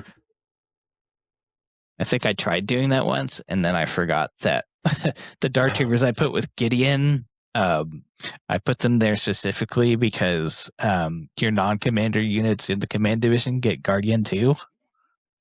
So that's not very helpful when you put your other Dark Trooper unit way out in the boonies where he can't Guardian. Oof. And I recall I definitely forgot my heavy armor division special rules, which I know which is why I picked Dark Troopers, because trooper units in heavy armor division get Scouter 1, and then they get free Spotter 1. Wow. So I was probably missing out on so many aims. So don't be mean. Remember your rules. Well, it's not like you're playing a new game mode or anything, so. Yeah, you're right. But so overall, it sounds good. It was fun. I had a blast, even though I was getting blasted, rocked. Yeah, I was like, get my stuff kicked in, as the kids say. So, in your estimation, did it seem close? Like we can go play that in a month from now? We just need the cards, or? Yeah, for sure we need the cards. Last I heard, I think they were talking maybe next year. So relatively close, but also not close. I could definitely see it coinciding with a X-wing release time frame. That seems like it makes sense. Those space vehicles definitely seem are Flying vehicle. Yeah. Definitely to match that scale of game. It would definitely be great if we got I know they kind of did a public play test with one of Shatterpoint's game modes where you could go in for a little bit and get the print and play cards to play. What was that mode called? The one that's basically the MCP equivalent of like you team up with another guy and then fight a boss. What's that one called? Oh, I know what you're talking about. Yeah, because they did the same thing for Shatterpoint, and it's like you were basically the fodder, and then you could try to go fight Anakin or Asajj or something with a bunch of B1s and try to kill him. But they did a public playtest of that, so I wouldn't be surprised if like maybe more towards Mini Stravaganza or something, that maybe we get like a print and play version. Because the other thing I heard, maybe I'm wrong, but I definitely feel like they intend for this to actually be like a physical product that you can buy, which would be pretty cool. Because maybe it's like a card pack or something. Yeah, I don't know. Is there like an equivalent in like a GW game, Mitchem, for like this larger scale, like a box for this larger scale, or no? 40K kind of has something similar. Like I think it's called Apocalypse or Apocalyptic or something like that. I'm not 100% sure. But I think like every platoon style game has like a bigger version. Like Bolt Action has like different point values you could play at and everything. So it's not like unpopular, but the divisions sound very similar to like 40K detachments, sort of. I take that very loosely. I mean, my 40K game knowledge is not super great. But yeah, I think like the way that divisions like interact and still making it sound like Legion, I don't think there's really anything like that I can think of right now. And I could be wrong. I mean, if I am, please tell me in the comments. So one of the wheels on the big Discord said Full Scale War will be a physical product release sometime next year.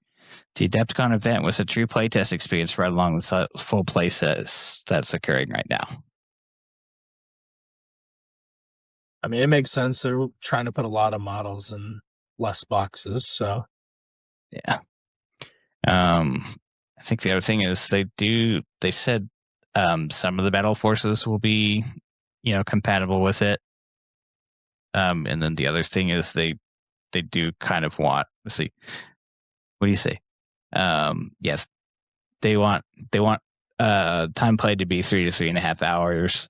But they want Full Scale War to be a legit option for single day tournaments and events. Okay.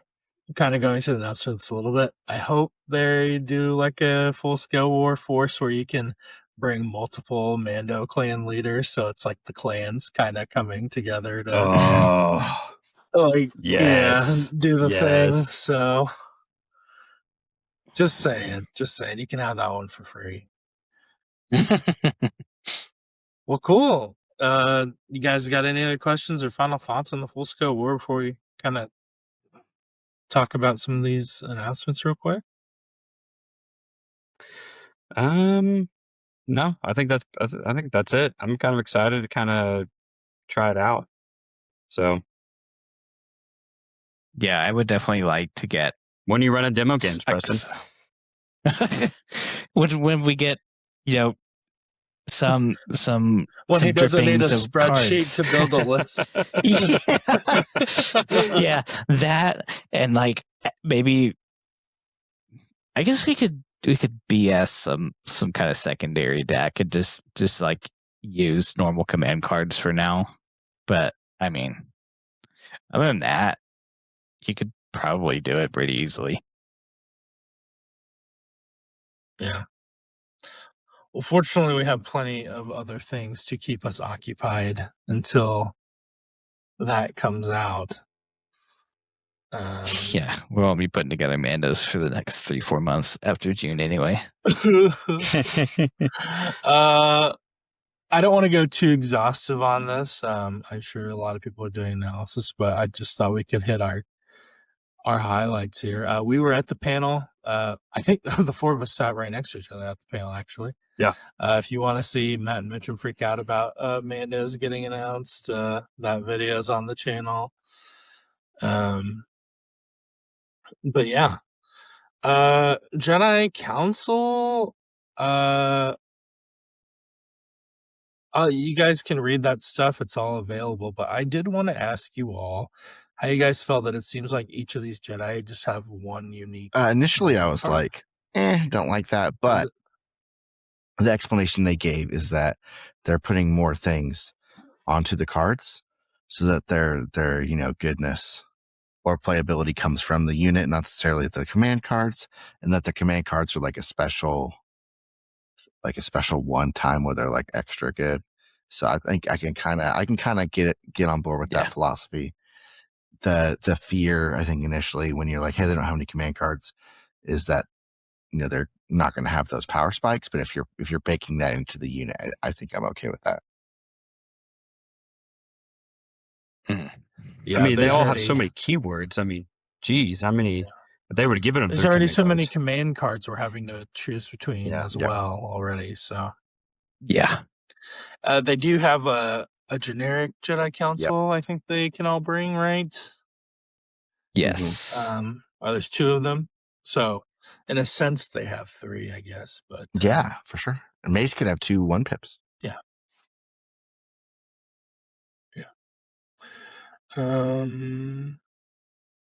All getting unit upgrades, very cool. Death to self-preservation, please.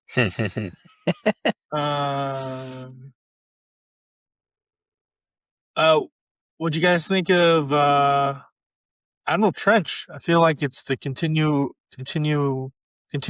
of taking EXD mechanics and spreading it out into all. Maybe experimental droids was like more. The name was deeper than we thought. Maybe they were just experimental CIS. Seeing what was going on. I think it's good. I need to see how the April update shakes out, because I just feel like I see this and it's like, hey, that seems really good. And then my eyes kind of glaze over because I feel like everything in droids is kind of good.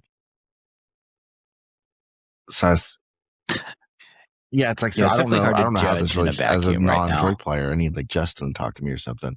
Like, I don't know how this stacks up compared to other things that are already good in droids. And then how that'll look after the update. But on its face, this seems awesome. The whole plot ploy token thing seems cool. Yeah. Also, I do want to point out, like, this on the web upgrade here, and then we also saw Tag has logistical prowess. His upgrade called logistical prowess. It seems like they are finding ways to give command card light effects on upgrades, right? Because I think they know crowded command hands are already a problem and are only going to get worse as it continues. So this is an interesting thing. And it's not on the card as well. Custom. So that's good. Like, if you try to put that on the card, it'd probably take up a lot of space. So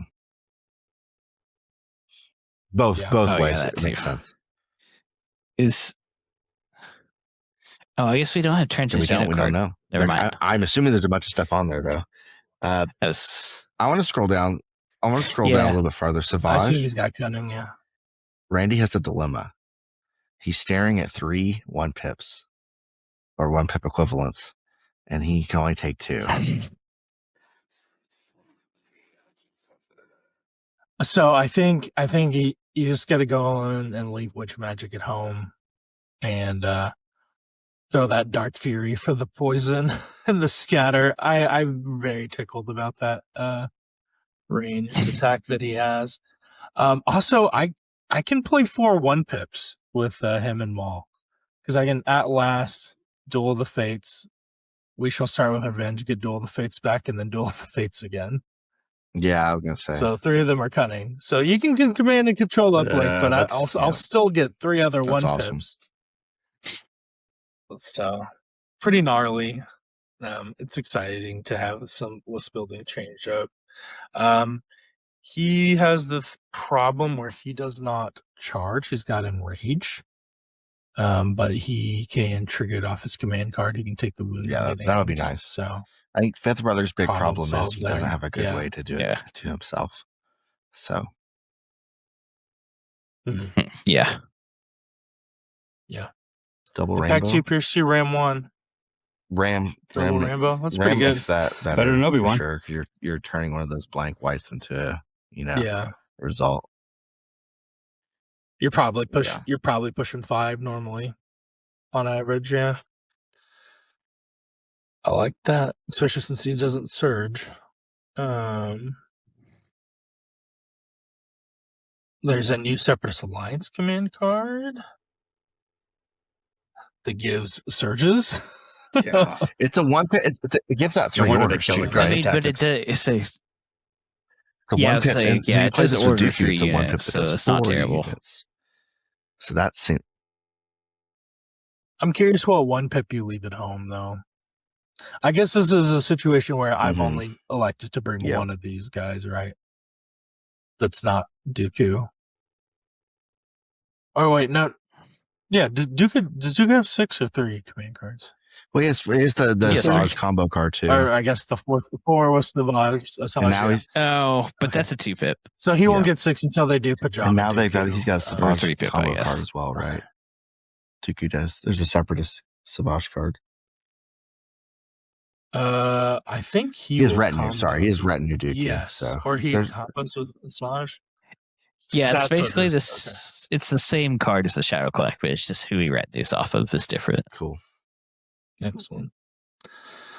Han and Chewie here as mercenaries as a tandem, kind of like a Bad Batch light with just 2 characters. It was cool seeing this. We already kind of got some confirmation we might see some tandems coming out of the crew of the Ghost as well. Yeah. I don't. What do you guys? So What do you guys think about this? do we know anything about the It'll wounds be that on they're the going to have? cards. I'm assuming. Is it? It'll be on the unit, the upgrades for Han and for Yeah. Chewie. Okay. Probably, yeah. Add up? Add up. Yeah. Eyes on the prize, steady. My guess is if you are contesting or end your move contesting an objective, you get to use the steady. That's my self-preservation. Most actually, the prizes is kind of like a subtype of bounty. Oh, But I guess they weren't really bounty hunters either.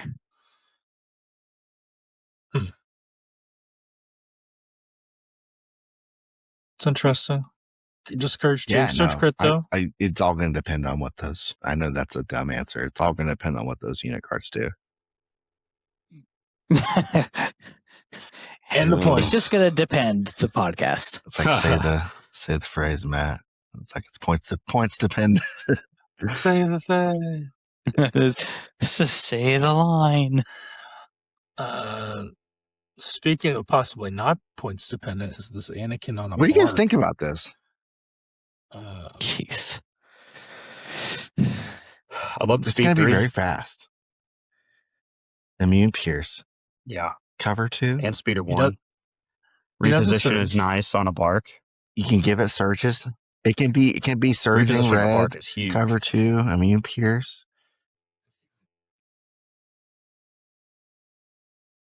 So I'm just glad it doesn't have like native deflect or some shit.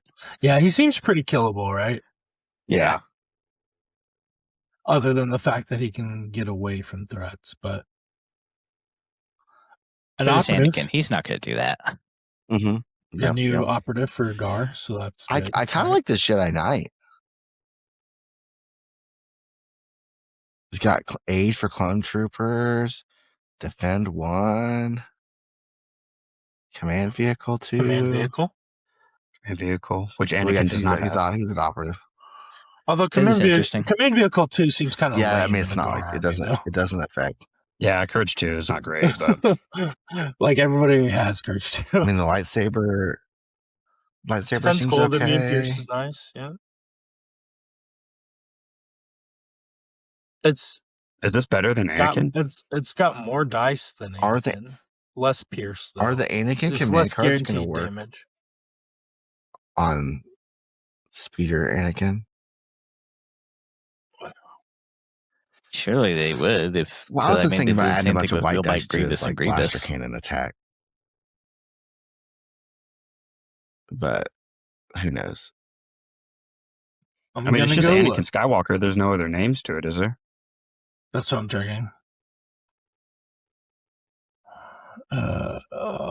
Currently, all of his cards just say Anakin Skywalker, so I'm guessing those won't change. But I'm guessing this will get a card. That It's a cool says pack.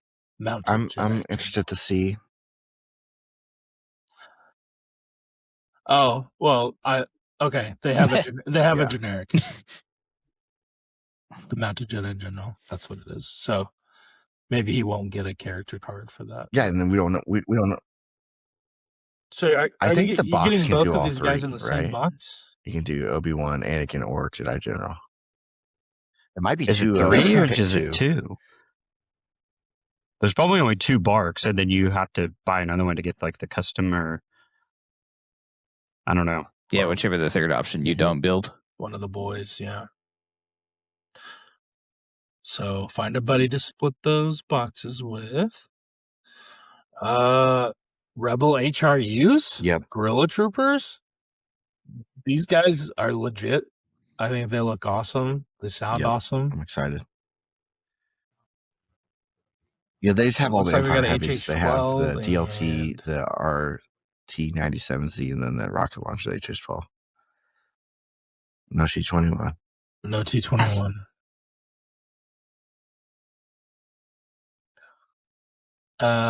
We saw awesome Mud Trooper and Moisty Boy models. They looked great in that case, but let's just go ahead and talk about the 224th Confirmed Division Gav box. in the box from Will Picani.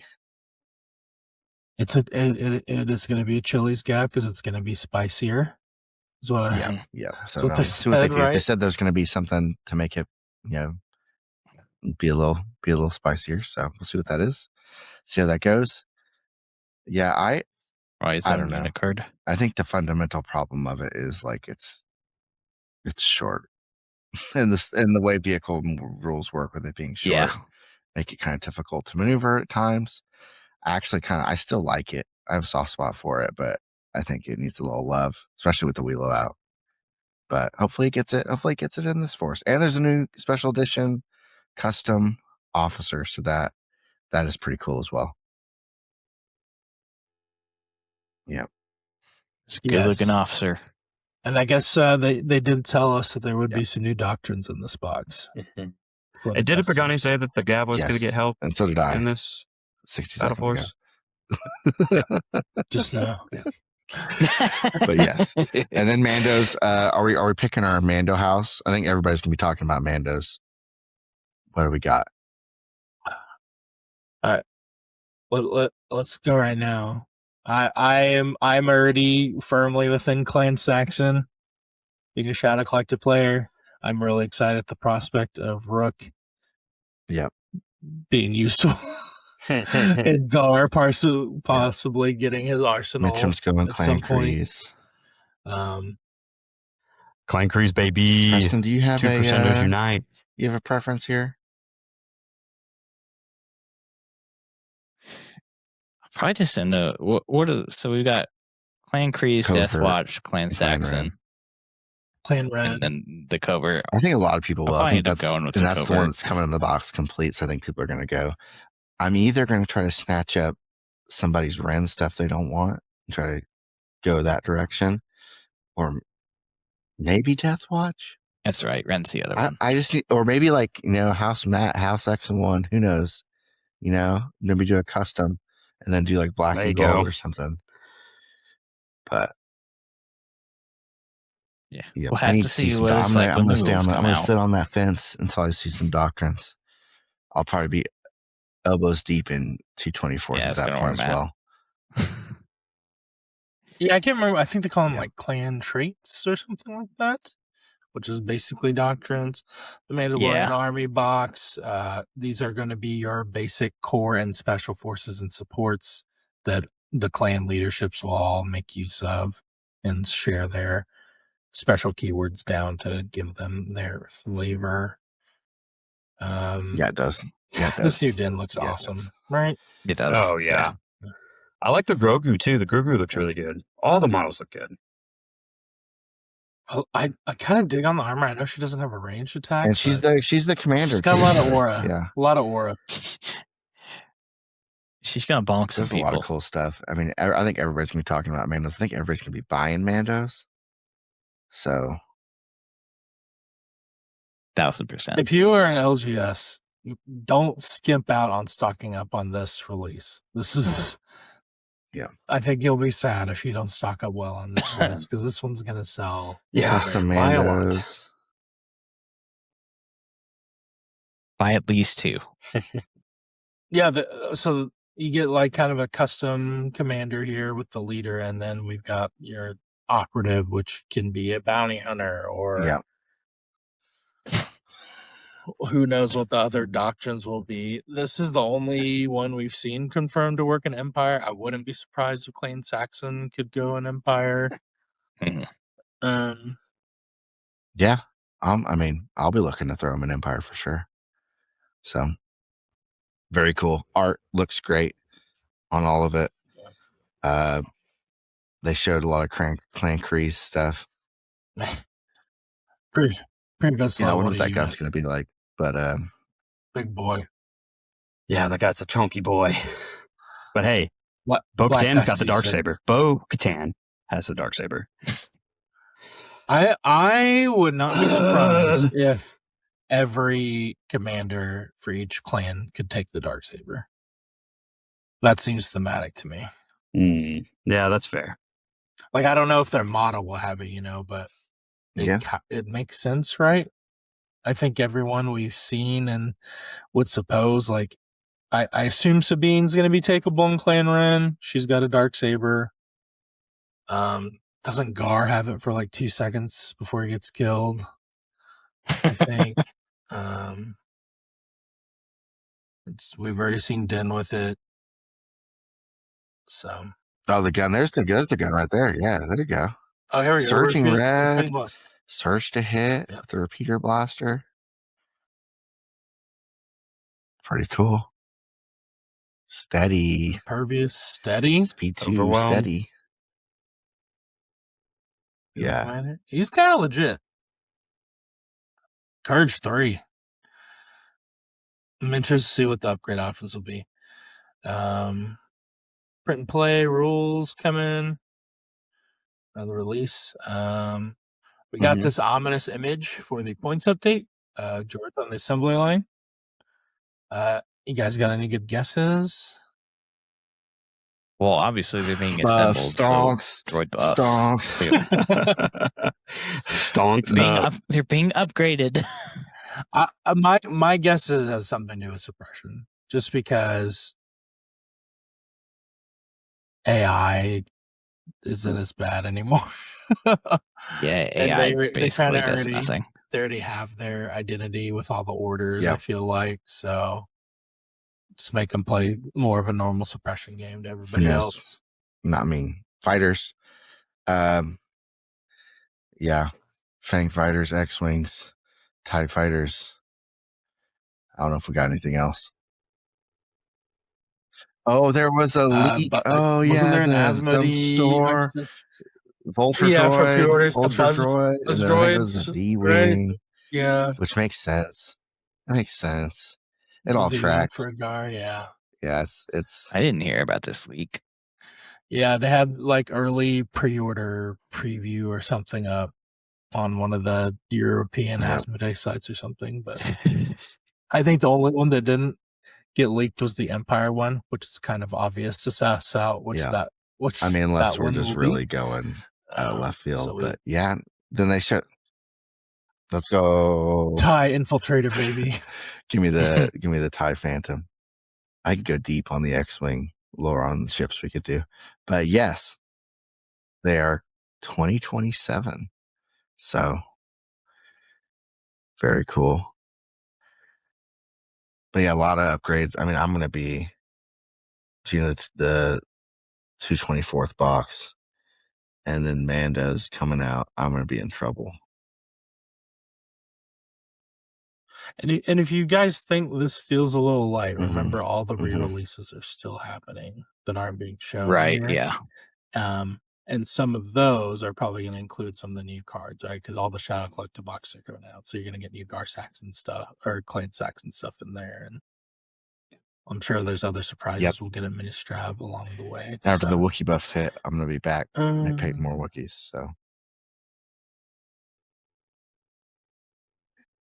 But what about the droid attack on the Wookiees? That's another thing. I need to beat Randy with the Kiadi Mundi list. That's on my to-do list for this year.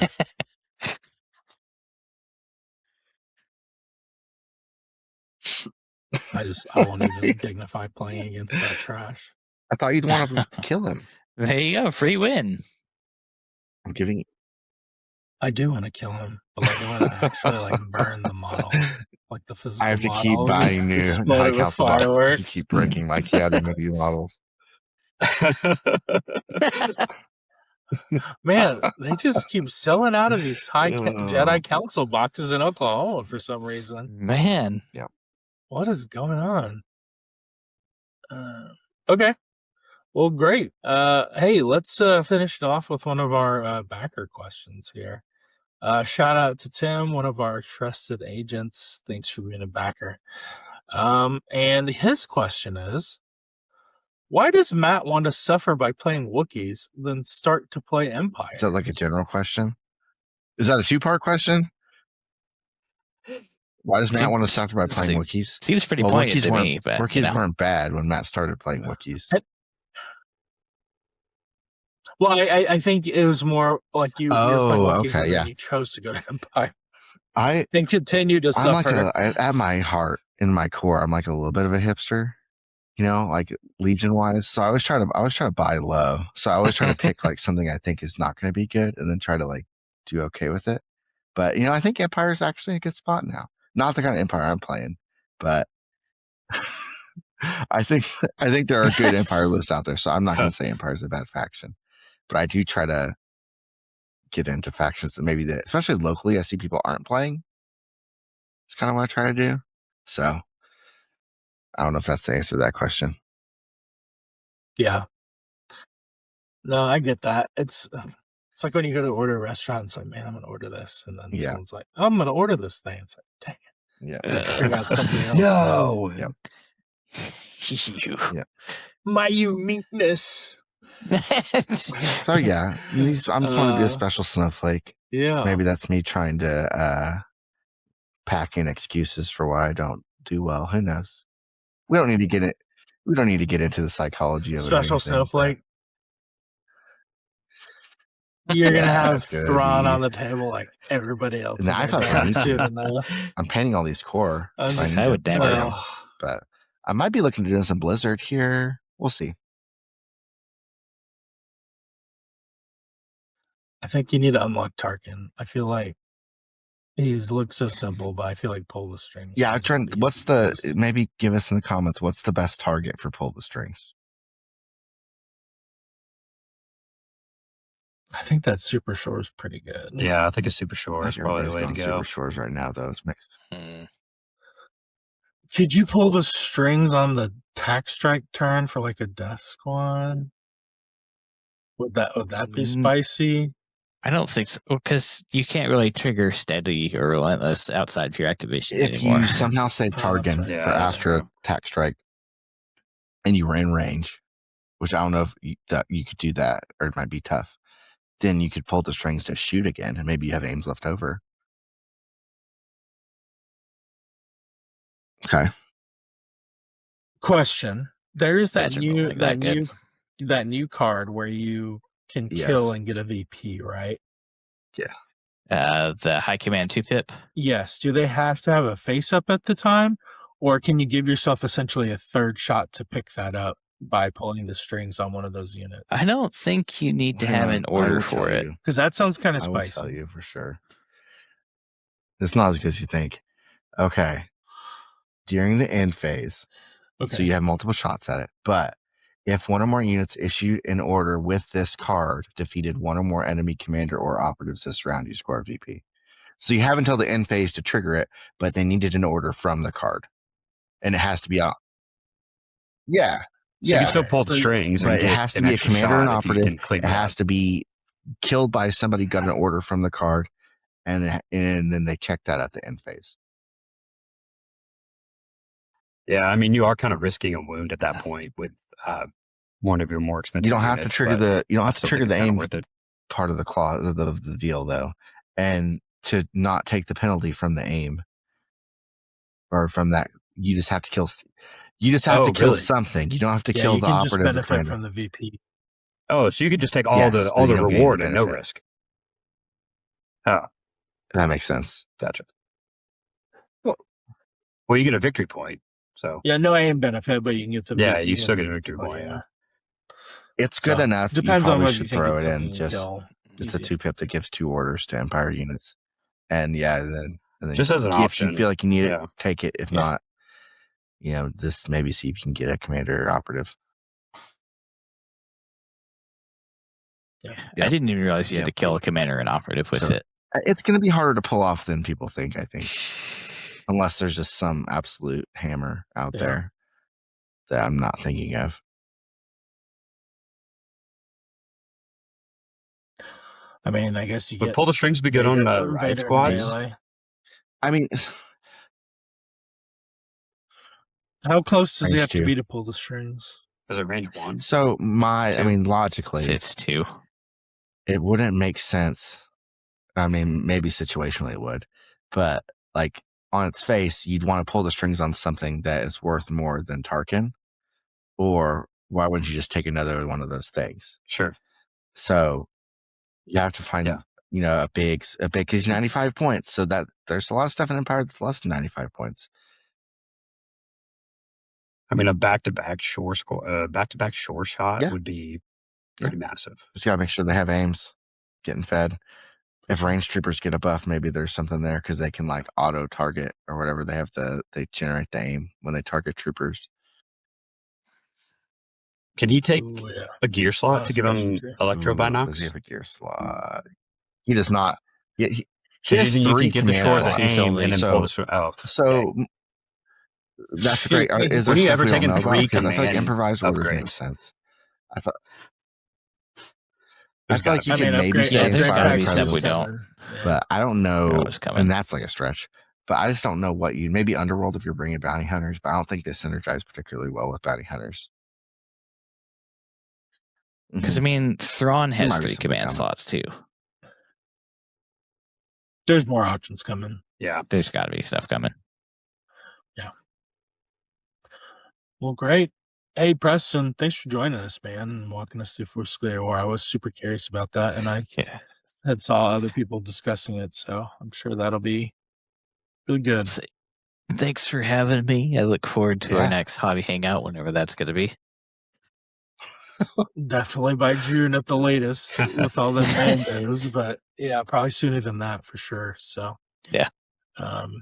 well, hey, if you want to know when the next hobby hangout is, you should hop in our Discord.